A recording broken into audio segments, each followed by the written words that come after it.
Guys, একটা trailer দেখে পুরো বাংলা সিনেমা প্রেমীরা দুই ভাগে ভাগ হয়ে গেছে। নাকটা একটু লম্বা হবে যে।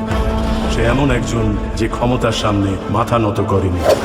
কেউ বলছে তিনি একজন ডাকাত, আবার কেউ বলছে তিনি একজন বিপ্লবী। কিন্তু আসল সত্যিটা কি? আর জিৎ কি এবার ক্যারিয়ারের অন্যতম শক্তিশালী চরিত্রে ফিরলেন? প্রথমেই বলতে হবে, জিৎ এই মুভিতে ভিন্ন ভিন্ন লোকে নিজেকে এক্সপেরিমেন্টস করেছেন, যেটা কোনো মতেই একটা শিল্পীর জন্য সহজ কিছু না। আর ট্রেলারের প্রথম কয়েক সেকেন্ড থেকেই একটা ডার্ক, র আর ইন্টেন্স ফিল পাওয়া যায়। এইটা বলতে পারি, এটা কোনো টিপিক্যাল কমার্শিয়াল অ্যাকশন মুভির ট্রেলার নয়। পুরো ট্রেলার জুড়ে একটা প্রশ্নই ঘুরে ফিরে আসে, একজন মানুষকে ইতিহাস কিভাবে মনে রাখবে, বিপ্লবী হিসাবে নাকি ডাকাত হিসাবে?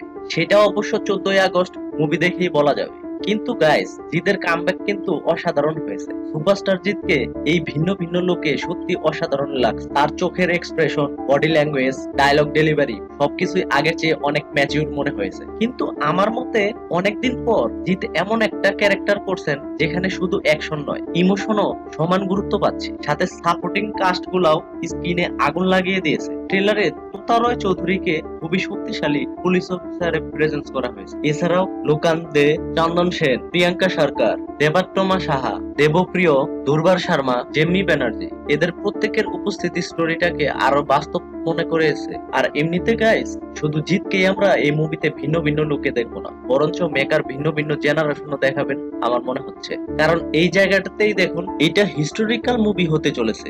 সেই জায়গায় একটা আইটেম সং স্পষ্ট তার ঝলক ট্রেলারে আমরা দেখতে পাচ্ছি। কিন্তু এটা এখনো ক্লিয়ার হয়নি আইটেম সংটিতে নাচতে চলেছেন কে। যদিও সোশ্যাল মহল্লায় মিমি চক্রবর্তীকে নিয়ে গুঞ্জন শোনা যাচ্ছে।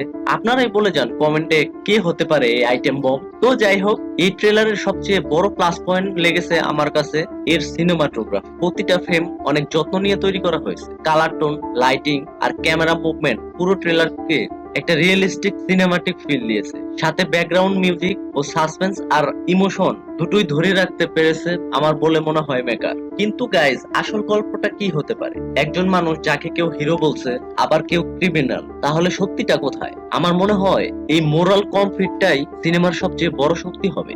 আর যাই হোক, একটা ট্রেলার হিসেবে এটা যথেষ্ট স্ট্রং। যদি মুভিতে একই কোয়ালিটি ধরে রাখতে পারে মেকার, তাহলে এটা জিতের ক্যারিয়ারের অন্যতম স্মরণীয় কাজ হবে বলে মনে হচ্ছে। তবে ফাইনাল অপিনিয়ন অবশ্যই পুরো সিনেমা দেখার পরই দেওয়া যাবে। এবার আপনারাই বলুন, আপনাদের কাছে জিতকে বিপ্লবী লাগলো নাকি ডাকাত? কমেন্টে অবশ্যই জানান আপনার মতামত। আর সাথে ভিডিওটি ভালো লাগলে লাইক করে ফেলুন এখনই। তো আজকের জন্য এই পর্যন্তই, দেখা হচ্ছে আবার নেক্সট ভিডিওতে। সে পর্যন্ত ভালো থাকুন। আর হ্যাঁ, এমন biography and movie related update পেতে আমার চ্যানেলকে সাবস্ক্রাইব করে পাশেই থাকুন।